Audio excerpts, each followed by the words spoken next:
ආයුබෝවන් රසටකෑම YouTube channel එකත් සමගින් ඔබව සාදරයෙන් පිළිගන්නවා යාළුවනේ. අද අපි හදන්නේ රසවත් චිකන් කොත්තුවක්. අපි බලමු ගෙදරදී කොහොමද නිවැරදිම රසවත් විදියට චිකන් කොත්තුවක් හදාගන්න කියලා. අපිට ඒ සඳහා මුලින්ම අවශ්‍ය වෙනවා කොත්තු රොටි ටිකක්. ඔයගලන්ට යාළුවනේ කඩෙන් මේ කොත්තු රොටි මිලදී ගන්න පුළුවන්. කඩේ පැකට් තියෙනවා. ඉතින් අපි ඉස්සරහා වීඩියෝ වලදී ඔයගලන්ට කියන්නම් කොහොමද කොත්තු රොටි ටික ගෙදරදී හදාගන්න කියලා. ඊළඟට අපිට ඕන වෙනවා කැරට් හීනෙට කපාගෙන ලීස් ටිකක් හීනෙට කපාගෙන ඔයගොල්ලෝ අවශ්‍ය ප්‍රමාණයට මේවා ගන්න. ඊළඟට අපිට අවශ්‍ය වෙනවා බිත්තර දෙකක්, ලූණු ගෙඩියක් හීනෙට කපා අරගෙන තියෙනවා මම. ඉඟුරු සුදු ලූණු කරපිංච ටිකක්, අවශ්‍ය ප්‍රමාණයට ලුණු, කැලමිරිස් තේ හැඳි 2යි, ගම්බිරිස් තේ හැඳි 1යි. මම ගෙදරදී හදාගත්තු චිකන් ටිකක් තමයි යාළුවනේ මේ තියෙන්නේ. ඔයගලන්ට මාළුණත් මෙතනදී යොදා ගන්න පුළුවන්. චිකන් ගන්නවා නම් වඩාත් හොඳයි. චිකන් හොදි අපිට කොත්තු එකට අවශ්‍ය වෙනවා. ඒ වගේම අවශ්‍ය ප්‍රමාණයට පොල් තෙල්. හරි අපි දැන් බලමු අපේ කොත්තුව හදන්නේ කොහොමද කියලා. මුලින්ම අපි පෑන් එකට මේ විදියට තෙල් ටිකක් දාගමු.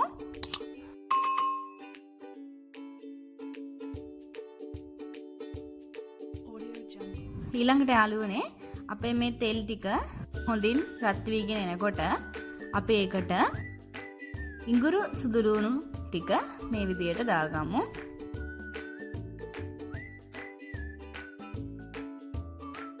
ඉඟුරු සුදු ලූණු හොඳට රන්වන් පැහැවෙනකම් බැදෙන්න ඕනේ. ඒත් එක්කම අපි කරපිංචි ටිකත් මේ විදියට තෙම්පරාදු කරගමු. ඊළඟට යාළුවනේ අපි ඉඟුරු සුදු ලූණු ටිකත් මේ විදිහට බැදෙනකොට අපි ලූණු ගෙඩියක් දැන් එකතු කරගමු. දැන් අපි ලූණු ටිකත් තෙම්පරාදු කරගමු.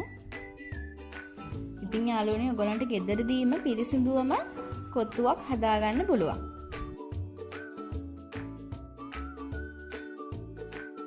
දැන් ඉඟුරු සුදු ලූණු ටිකයි ලූණු ටිකයි මේ විදිහට තෙම්පරාදු වෙනකොට අපි ඒකට බිත්තර දෙකක් එකතු කරගමු. දැන් අපි හැන්දේ බිත්තර ටික කුඩා කැබලි වලට කැඩෙන විදියට මේ විදියට කරගමු.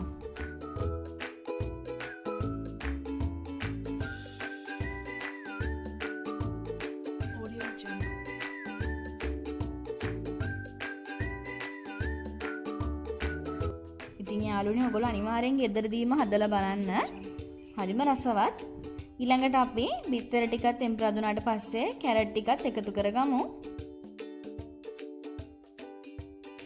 ඔයගලන්ට අවශ්‍ය ප්‍රමාණයට යාළුවනේ කැරට් ලීස් ටික ගන්න පුළුවන්. වැඩියෙන් ගන්න තරමට කොත්තු රසවත් කරගන්න ඔයගලන්ට පුළුවන්. දැන් යාළුවනේ අපි කැරට් ටික තෙම්පරාදු කරගමු. ගොඩක් තෙම්පරාදු කරන්න නෑ යාළුවනේ. කැරට් එකම ටිකක් අමු ගතියට තියෙන්න ඕනේ.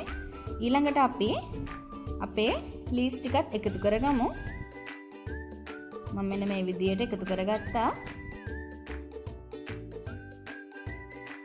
දැන් අපි හොඳට මේ විදියට කලවම් කරගමු. දැන් යාළුවනේ අපේ කැලමිරිස් ටිකයි ගම්බිරිස් ටික එකතු කරලා මේ විදියට කලවම් කරගමු. ඔයගොල්ලෝ යාළුවනේ සරකන්න කැමති කෙනෙක් නම් කැලමිරිස් එහෙම ටිකක් වැඩියෙන් දාගත්තට කමක් නැහැ. අපි දැන් මේ විදියට අවශ්‍ය ප්‍රමාණයට ලුණු ටිකත් එකතු කරගමු. මම මේ විදිහට ලුණු ටිකක් දාලා කලවම් කරගන්නවා. දැන් යාළුවනේ අපි මේ විදිහට චිකන් ටිකත් එකතු කරගමු. චිකන් ටික ටිකක් වෙලා තෙල් එකේ තෙම්පරාදු වෙන්න තියන්න. ඊට පස්සේ මිශ්‍රණෙත් එක්ක කලවම් කරගන්න. දැන් මගේ චිකන් ටික තෙම්පරාදු වුණාට පස්සේ මම මේ විදිහට මුළු මිශ්‍රණෙත් එක්කම කලවම් කරගන්නවා.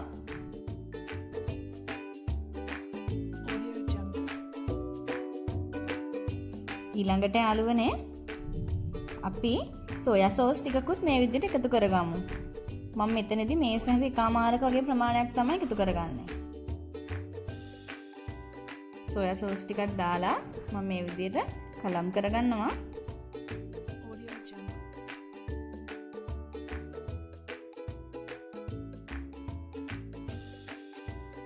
ඊළඟට මේ විදිහට කොත්තු ටිකත් එකතු කරගමු. ඔයගලන්ට යාළුවනේ කොත්තු පැකට් ෆුඩ් සිටි වල එහෙම මිලදී ගන්න පුළුවන්.